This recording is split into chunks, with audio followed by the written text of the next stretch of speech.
Di luar negeri kan minoritas muslimnya, sedangkan kuota pemerintah Saudi ya diberikan kepada negara tersebut bagi yang mau melaksanakannya. Jadi boleh jadi tahun itu bisa berangkat ya, kalau kuotanya tidak penuh.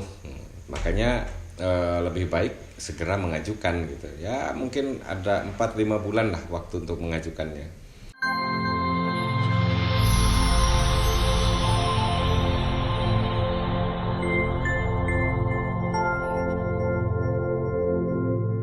Assalamualaikum warahmatullahi wabarakatuh. Sahabat kaum muslimin dimanapun berada, ataupun kaum muslimin yang berada di luar negeri, semoga dalam keadaan sehat dan selalu dilindungi sama Allah.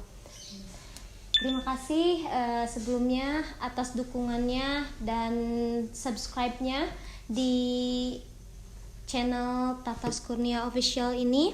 Dan kembali lagi nih sama saya Rama. Semoga tidak bosan ya saya mewawancarai Bapak Kiai yang untuk kesekian kalinya saya berada di channel ini. Sekarang saya bakalan cerita nih, mengupas lagi lebih dalam tentang haji. Tapi kali ini mungkin hajinya tidak di dalam negeri, tapi ada beberapa orang mungkin yang sedang bekerja ataupun belajar di luar negeri yang ada di Amerika, di Spanyol, di Hong Kong, Malaysia, Singapura.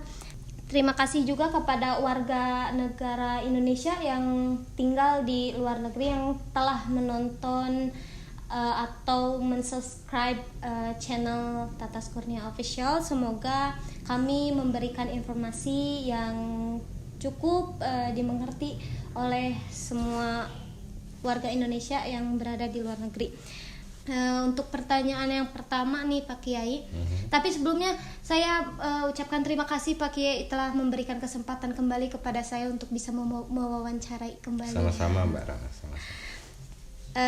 Untuk pertanyaan yang pertama, dapatkah warga negara Indonesia berangkat haji di luar negeri? Karena mungkin dari proses kepulangannya untuk ke Indonesia dan proses untuk mendaftar haji itu di Indonesia mungkin agak ruwet. Jadi mungkin para warga Indonesia yang berada di luar negeri itu berpikir bagaimana caranya untuk bisa berangkat ibadah haji di luar negeri.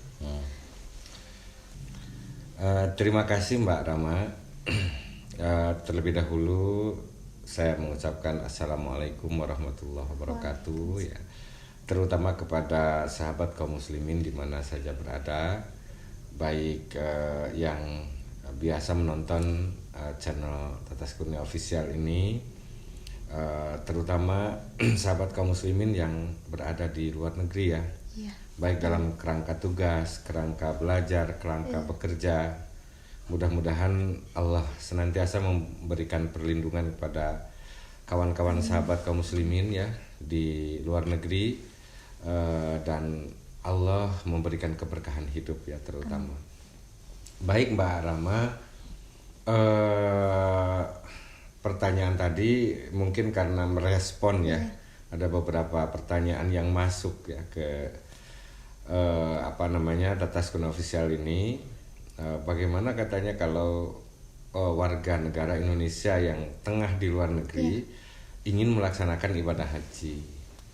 Nah, tentu ini harus diperjelas pertanyaannya, apakah ia ingin melaksanakan hajinya dari Indonesia atau dari luar negeri ya. Kalau dia ingin melaksanakan hajinya di Indonesia, sudah tentu dia harus pulang dulu ke Indonesia ya. Dan dia mendaftar di Indonesia sesuai dengan kaidah umum tentang pendaftaran haji di Indonesia ini, dengan berbagai persyaratan yang melengkapinya.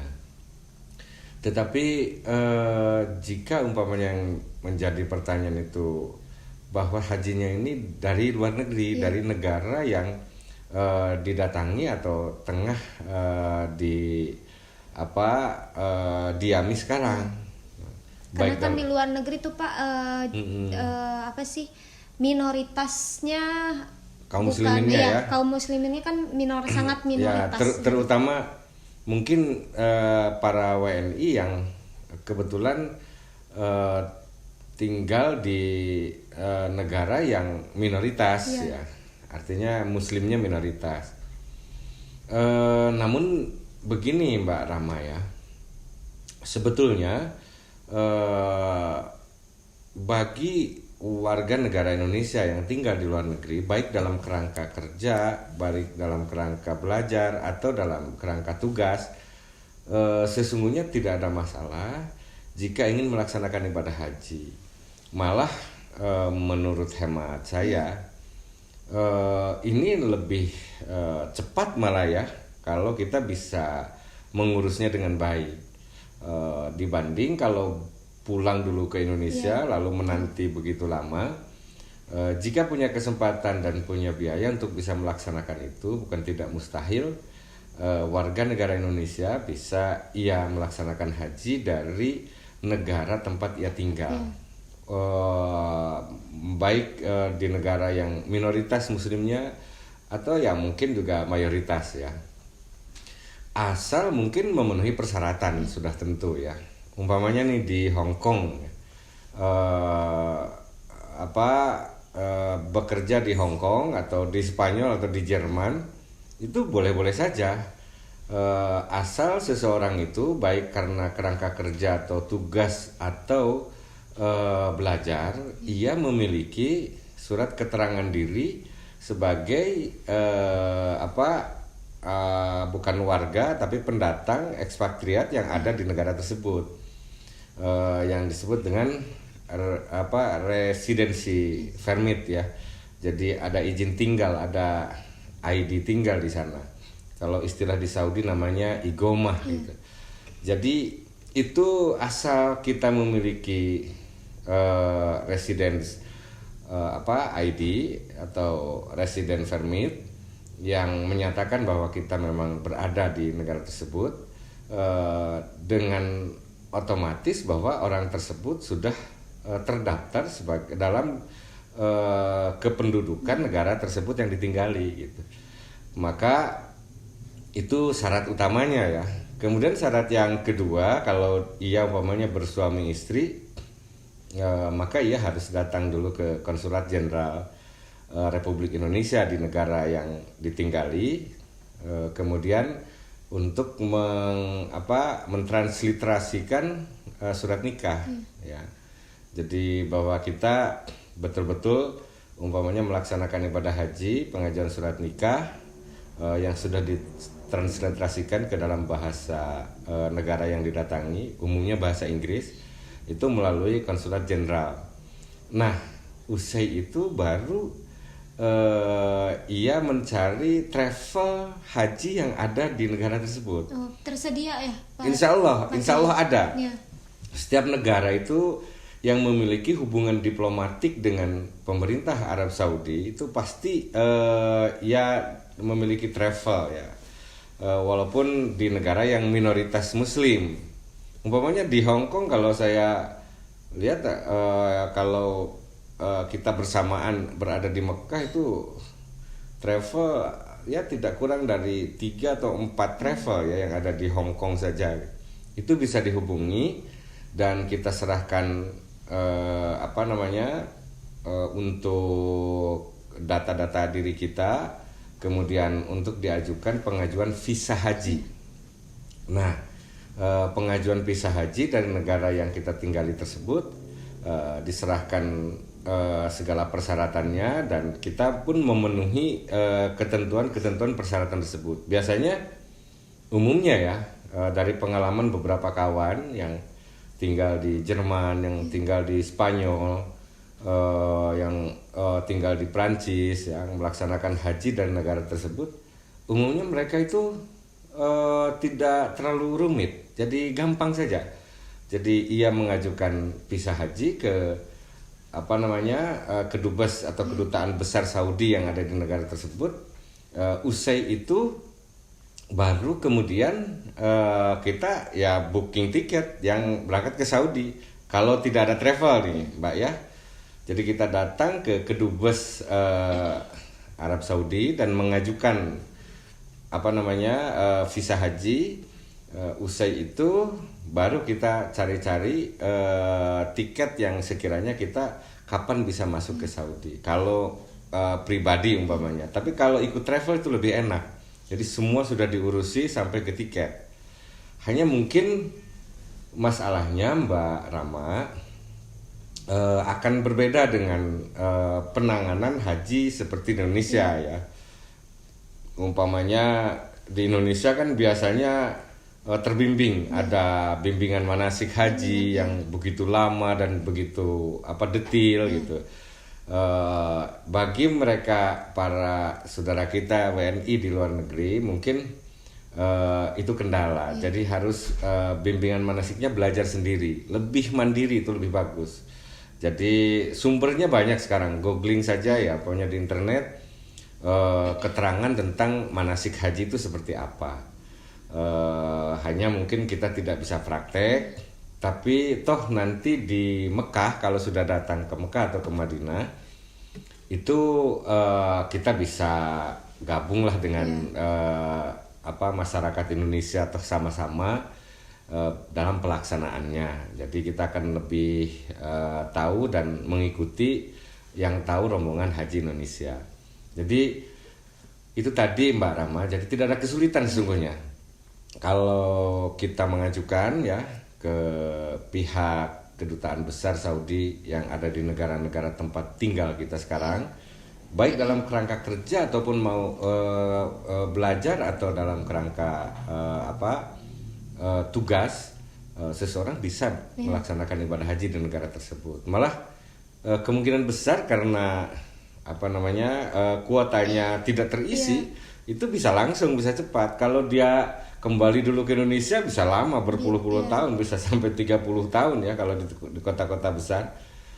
Tetapi kalau di luar negeri, umpamanya Hong Kong yang banyak tidak terpakai jatah kuota hajinya, bisa jadi dipergunakan oleh kita para pekerja, para WNI yang ada di negara-negara luar ya, di luar Indonesia, mau di mana saja. Hanya tentu saya merespon ya, sangat mulia sekali karena kewajiban haji ini benar-benar penting, diwariskan oleh Allah berbagai generasi, walaupun disempurnakan pelaksanaannya pada saat Rasulullah diutus menjadi Nabi dan Rasul bagi kita umat Islam.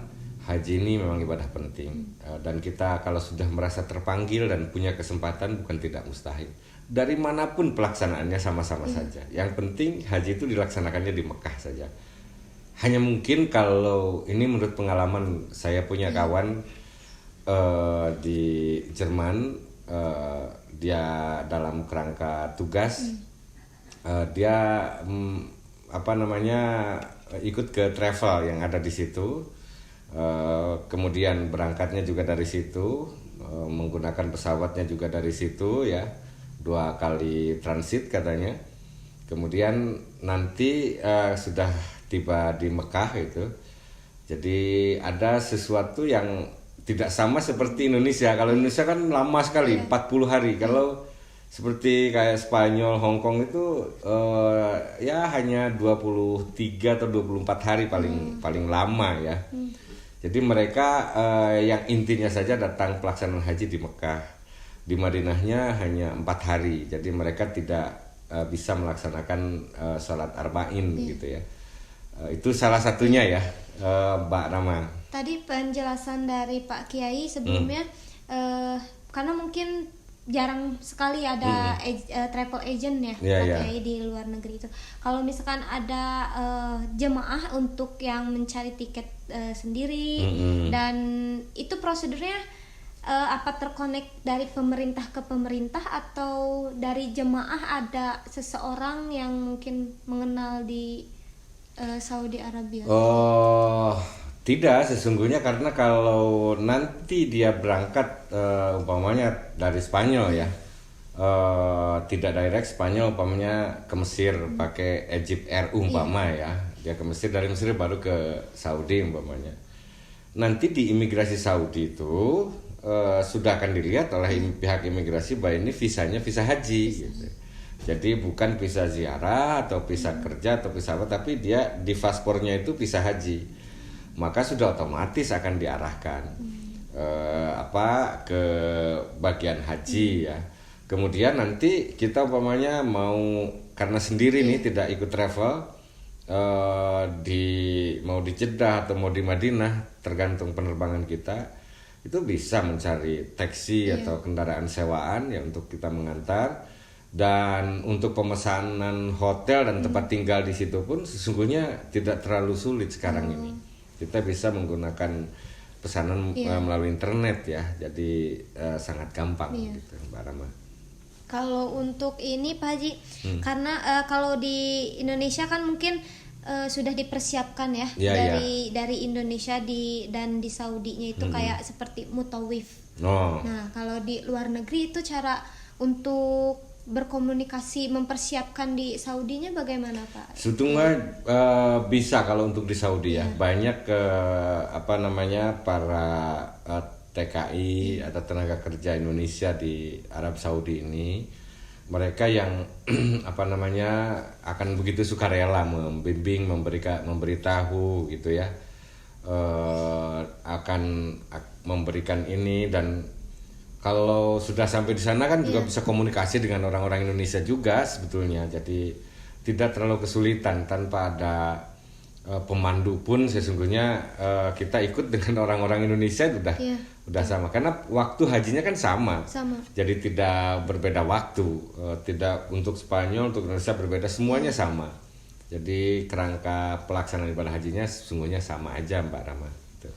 Untuk tadi Pak Kiai menjelaskan tentang arba'in, mungkin para kaum muslimin itu kurang mengerti atau kurang paham apa itu yang dimaksud arba'in dalam hajian. Betul. Begini Mbak Rama, sesungguhnya sholat arba'in itu tidak terkait dengan kegiatan ibadah haji ya, karena dilaksanakannya di Madinah. Karena saya memang jelaskan tadi, umumnya travel dari Eropa ya atau Asia Timur itu mereka lebih singkat masa tinggalnya di Mekah.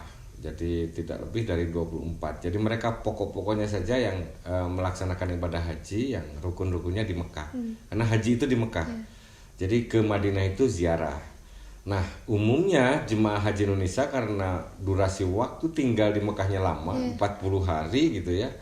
Jadi oleh pemerintah pun ya disetting sedemikian rupa bagaimana terisi waktu ini baik di Madinah atau di Mekah. Maka jemaah haji Indonesia umumnya 8 hari berada di Mekah dalam kerangka arba'in.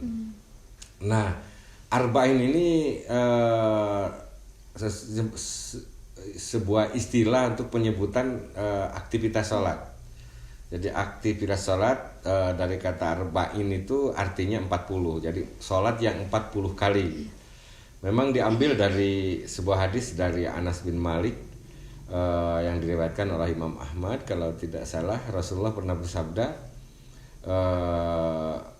man shalla fi masjidi, katanya, barang siapa yang melaksanakan sholat di masjidku, maksudnya Masjid Nabawi Madinah, arba'ina sholatan, 40 kali sholat, katanya, la yafutuhu sholatun, dia tidak terputus, tidak pernah alpa satu sholat pun, jadi berturut-turut ya, tidak pernah terputus. Kutibat lahu bara'atun minan nar, maka diberi pahala baginya terbebaskan atau ditentukan baginya terbebas daripada neraka, wa najatun minal azab, dan ia pun diselamatkan dari siksa gitu ya, wa bari aminan nifaq, dan dibebaskan dari kemunafikan. Nah itu menjadi stimulus tersendiri bagi jemaah haji Indonesia untuk melaksanakan arba'in gitu. Walaupun tidak terkait sama sekali dengan kegiatan ibadah haji, itu ziarah ke Madinah. Jadi untuk yang ikut ke travel dari luar negeri, kemungkinan karena durasi waktu yang pendek tidak bisa melaksanakan itu. Tapi tidak usah lah, karena pokok haji itu memang di Mekah gitu. Dan hadis arba'in pun oleh beberapa ahli hadis juga dinyatakan lemah gitu kedudukan hadisnya. Jadi apa itu pun tidak harus dipertentangkan lah gitu. Bagi yang mau melaksanakannya pun ya dengan ada dasar keterangan itu, dan yang tidak pun tidak mengapa. Demikian Mbak Rama. Nah, Pak Kiai, ini untuk porsi mungkin ya Kak, bisa dibilang di Indonesia tuh bisa menunggu beberapa puluh tahun. Bagaimana kalau di luar negeri itu bisa menunggu sama seperti di Indonesia atau mungkin lebih cepat? Mungkin lebih cepat Mbak Ama ya, Mbak Rama, karena apa namanya, di luar negeri kan minoritas muslimnya, sedangkan kuota pemerintah Saudi ya diberikan kepada negara tersebut bagi yang mau melaksanakannya. Jadi boleh jadi tahun itu bisa berangkat ya, kalau kuotanya tidak penuh. Makanya lebih baik segera mengajukan gitu ya, mungkin ada 4-5 bulan lah waktu untuk mengajukannya. Jadi umpamanya mau melaksanakan haji di tahun depan nih, tahun 2021 umpamanya, ya dari sejak sekarang sudah mulai diurus dan diajukan, dicarikan travelnya dan dipersiapkan persyaratan-persyaratan yang saya sebutkan tadi. Jadi itu lebih mudah lah gitu. Hanya entah dengan gelombang sekarang di tiap negara Eropa terutama dan Asia juga, kecenderungan kita melihat berita ya, orang yang masuk Islam yang mungkin akhirnya punya cita-cita untuk menyempurnakan rukun Islamnya yang kelima ya, melaksanakan haji ke Baitullah, boleh jadi itu akan menambah jumlah tiap negara dalam kerangka pelaksanaan ibadah haji jemaahnya ya. Demikian Mbak Rama. Iya. Mungkin itu beberapa pertanyaan ya Pak Kiai, bisa mewakilkan jawaban atau yang bertanya-tanya yang orang Indonesia yang berada di luar negeri, mungkin bagaimana proses atau prosedurnya untuk pendaftaran di luar negeri. Mungkin lebih gampang proses atau persyaratannya di luar negeri dibanding di Indonesia yang harus menunggu beberapa puluh tahun, tapi di luar negeri itu mungkin bisa 1 tahun ya Pak Kiai untuk menunggu. Tapi nih kalau untuk kaum muslimin Indonesia jangan terfikirkan apakah harus pindah ke luar negeri, itu enggak sama sekali ya. Terima kasih Pak Kiai. Sama-sama, untuk kesempatannya saya bisa mewawancarai Pak Kiai kembali dan mungkin bisa memberikan informasi atau manfaat juga ya untuk warga negara Indonesia yang berada di luar negeri untuk bisa mengumpulkan nih uang atau niat dari sekarang yang mungkin ingin melaksanakan ibadah haji, yang tidak perlulah kalian untuk datang atau pulang terlebih dahulu ke Indonesia. Mungkin sekian pertanyaan dari saya, dan mungkin ini juga mewakilkan pertanyaan-pertanyaan kaum muslimin yang berada di luar negeri. Alhamdulillah, terima kasih sekali lagi. Dari saya cukup ya mungkin pertanyaan-pertanyaannya, dan untuk terakhir kali ya Pak Kiai, apakah ada closing word untuk kaum muslimin di seluruh dunia? Baik Mbak Rama, ya paling saya mengucapkan syukur alhamdulillah ya, dan penghargaan yang setinggi-tingginya pada pemerintah Saudi Arabia yang dapat melaksanakan ibadah haji di tahun 2020 ini, walaupun jumlahnya sedikit ya, dengan sukses dan tidak menyisakan beban apapun. Malah hal ini telah diapresiasi oleh Direktur Jenderal World Health Organization ya, dunia atau WHO, bahwa Saudi Arabia telah sukses, dan ia pun berterima kasih kepada pemerintah kerajaan Saudi yang telah sukses begitu ketat ya pelaksanaan ibadah haji, sampai memberikan penghargaan tersendiri kepada pemerintah Saudi. Kehidupan memang harus terus berjalan, tapi pandemi juga harus disiasati dengan baik. Hanya itu saja, ucapan syukur alhamdulillah dan penghargaan yang setingginya kepada pemerintah Arab Saudi. Demikian Mbak Rama. Ya alhamdulillah ya. Ini nih jangan lupa nih untuk para subscriber kaum muslimin di seluruh dunia, untuk yang aktif mungkin ya Pak Kiai, untuk yang Boleh. aktif, untuk yang like atau komen Komen mungkin akan ya. ada merchandise dari Pak Kiai langsung. Insya Allah. Bisa dibocorkan nggak Pak Kiai apa tuh merchandise-nya? Supaya menantang tidak Iya. diberitahu saja ya. Ini Bagaimana nanti. rahasia negara.